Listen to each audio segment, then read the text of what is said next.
ಧರ್ಮಸ್ಥಳದಲ್ಲಿ ಶವಗಳನ್ನು ಹೂತಿಟ್ಟ ಆರೋಪ ಪ್ರಕರಣಕ್ಕೆ ಸಂಬಂಧಪಟ್ಟಂತೆ ಇವತ್ತು ಕೂಡ ಶೋಧ ಕಾರ್ಯ ಮುಂದುವರಿಯುತ್ತದೆ. ಅದಕ್ಕಿಂತ ಮುಂಚೆ ಒಂದು ಎಕ್ಸ್ಕ್ಲೂಸಿವ್ ಸುದ್ದಿ ಟಿವಿ9ನಲ್ಲಿ ಲಭ್ಯವಾಗಿದೆ.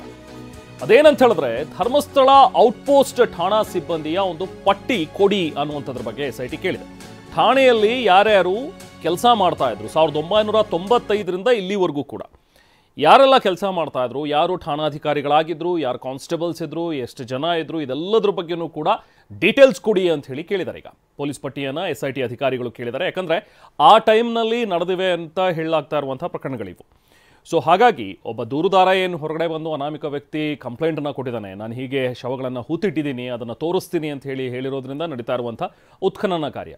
ಸೊ ಹಾಗಾಗಿ ಆ ಟೈಮ್ನಲ್ಲಿ ಯಾರೆಲ್ಲ ಇದ್ದರು, ಯಾರು ಕೆಲಸ ಮಾಡಿದರೆ ಈ ಭಾಗದಲ್ಲಿ ಪೊಲೀಸರು, ಈ ಠಾಣೆಯಲ್ಲಿ ಯಾರೆಲ್ಲ ಇದ್ದರು ಅನ್ನುವಂಥದ್ರ ಬಗ್ಗೆ ಲಿಸ್ಟನ್ನು ಈಗ SIT ಅಧಿಕಾರಿಗಳು ಕೇಳಿದ್ದಾರೆ. ದಕ್ಷಿಣ ಕನ್ನಡ ಜಿಲ್ಲಾ SPಗೆ SIT ಪತ್ರವನ್ನು ಬರೆದಿದೆ, ಪಟ್ಟಿ ಕೊಡಿ ಅದರ ಬಗ್ಗೆ ಅಂಥೇಳಿ. ಅದಾದ ನಂತರ ಆ ಪಟ್ಟಿ ತೆಗೆದುಕೊಂಡ ನಂತರ ಯಾರೆಲ್ಲ ಇದ್ದರು ಅವರನ್ನೂ ಕೂಡ ಬಹುಶಃ ವಿಚಾರಣೆಗೆ ಒಳಪಡಿಸುವಂಥ ಸಾಧ್ಯತೆಗಳಿವೆ. ಯಾಕಂದರೆ ಈ ವ್ಯಕ್ತಿ ಹೇಳ್ತಾ ಇರುವಂಥದ್ದು ನಿಜಾನೇ ಆಗಿದ್ದರೆ, ಈಗ ನಿನ್ನೆ ನಡೆದಂಥ ಒಂದು ಶೋಧ ಕಾರ್ಯದ ಸಂದರ್ಭದಲ್ಲಿ ಏನೂ ಸಿಕ್ಕಿಲ್ಲ.